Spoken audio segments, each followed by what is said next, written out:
Level 1. You're 17, and your entire studio fits inside a closet. A secondhand microphone hangs from a boom arm you built out of a fishing rod and duct tape. Egg cartons line the walls because you read somewhere that they cancel echo. They don't, not really, but you believe they do. And belief is most of what you have right now. You write lyrics on the back of homework you never finished. You record the same 16 bars 40 times because your voice cracks on the same word every single time. Nobody in your house understands why you're still awake at 1 in the morning whisper singing into a $200 interface.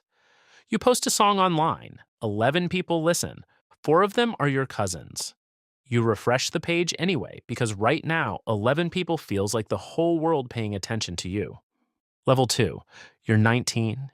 You've traded the closet for a real bedroom setup, foam panels, a used audio interface, a laptop that still runs slow but gets the job done. You start playing open mics at a bar that smells like spilled beer and old carpet. Your hands shake every single time you walk toward that stage. You forget lyrics you've sung 100 times in your room. Somebody claps anyway. That single clap rewires something in your brain. You chase it for the next decade without fully understanding why. You split $40 4 ways with other broke musicians after a Tuesday night set. You learn the math never works. You do the gig anyway because quitting feels worse than losing money. You meet a producer who records out of his garage for $100 a session. You meet other artists who all believe, the same way you do, that this is the year everything changes. Most of them will be wrong. You don't know yet if you're one of them. Level 3, you're 22.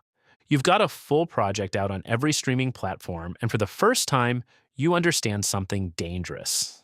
The number in the corner of your screen, the monthly listener count, starts to feel less like a metric and more like a code you're trying to crack. Every stream is a line of currency in a game only you seem to be playing.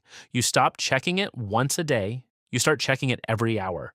It becomes less about the music and more about beating your own high score, chasing digits that don't buy groceries but feel more real to you than the ones that do. You tour without a bus, without a hotel, without a plan. 7 cities in 9 days, sleeping on floors, playing to rooms of 4 people, and pretending they're 4,000. A tiny film company pays you $200 to use your song. You sign the contract without reading half of it. You tell yourself this is progress. You're not sure it is. Level 4. You're 25. A song catches. Nobody predicted it, not even you. Streams jump from thousands to hundreds of thousands in a matter of weeks. Labels start calling. Not the biggest ones, but real ones with real money attached to real promises. You sit across from executives who tell you they believe in your vision while checking their phones under the table. This is where the first deal gets offered, and it doesn't look like a devil at all. It looks like a man in a blazer with an easy smile sliding a contract across a glass table. He tells you this is standard. He tells you everyone signs something like this at your level. What he doesn't say clearly enough is that you're handing over ownership of your masters, a cut of your touring, a cut of your merchandise, a piece of every future you haven't lived yet. You sign anyway. You need the machine behind you. You tell yourself you'll renegotiate later. Almost everyone tells themselves that. Almost nobody does. Before we go further, if you're the kind of person who wants to feel what it's actually like to climb to the very top of an industry like this one, hit subscribe and turn on notifications, because this channel walks through the full ladder in almost every world you can imagine, and you don't want to miss where this particular story goes. Level 5. You're 28. The money is real now, and it starts changing how your brain processes everything. You stop thinking in dollars and start thinking in numbers on a dashboard. Streaming revenue, sync royalties, tour grosses. All of it scrolling past like currency in a video game you're desperate to keep winning. You buy things you don't need because the score keeps climbing regardless of what you spend. You tell yourself it's normal. It isn't. It's the first sign that something in you has started trading meaning for volume, treating your own art like a spreadsheet you're trying to max out. Level 6. You're 31. You're headlining arenas now. 15,000 people scream lyrics you wrote alone in a closet a decade earlier. It should feel like everything. Some nights it does. Other nights, you stand backstage and feel absolutely nothing at all, hollowed out by a schedule that treats your body like a machine that isn't allowed to break down. Your team expands: a stylist, a vocal coach, a social media manager who posts a version of you that isn't quite you.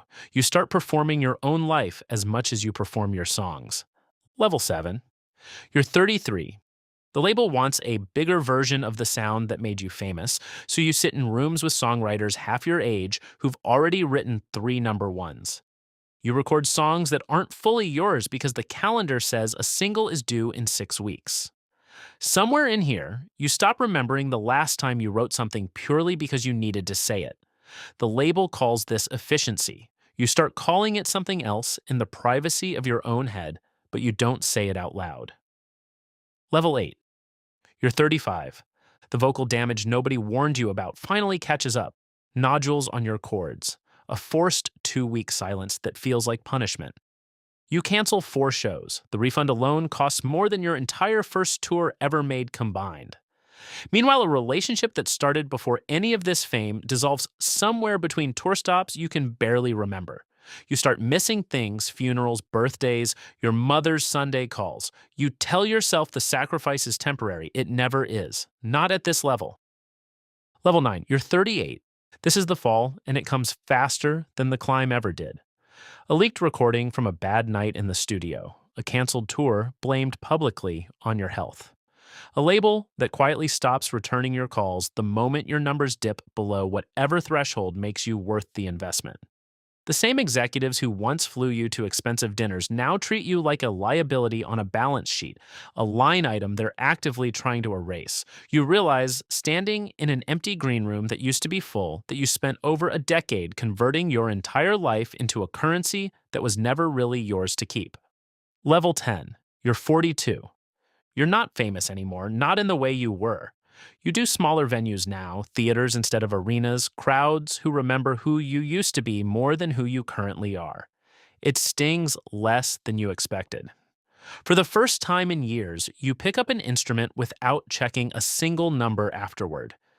You remember faintly what it felt like before the digits mattered, before the deal, before the version of you that got built inside boardrooms replaced the version that used to sing alone in a closet just because it felt like breathing.